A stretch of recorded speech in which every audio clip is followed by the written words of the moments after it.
Is this a correct way to check if an argument value is part of a defined range of values?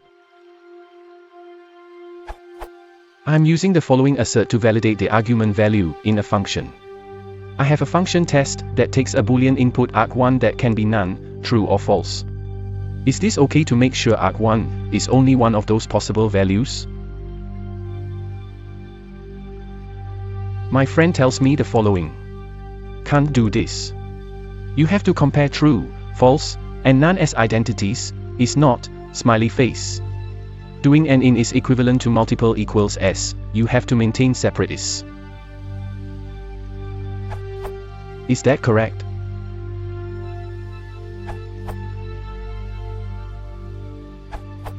Your friend is correct in the case of none. You should always use identity to test for it unless you're okay with just noneness, which you almost never are. As for true or false, you need to examine whether you need the exact values or if just the truthiness is required. If the former, then you can use int to test for them, but if the latter, then you shouldn't test at all and just pass the argument to bool when you use it in a Boolean context. But there is another problem in your code that both of you have missed. Assertions should not be used for decision making.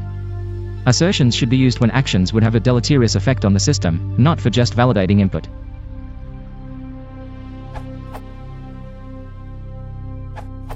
If you need identity testing, you must use is.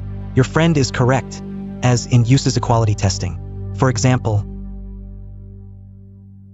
if someone passes in a 0, it will not trigger your assertion. You may not be expecting that.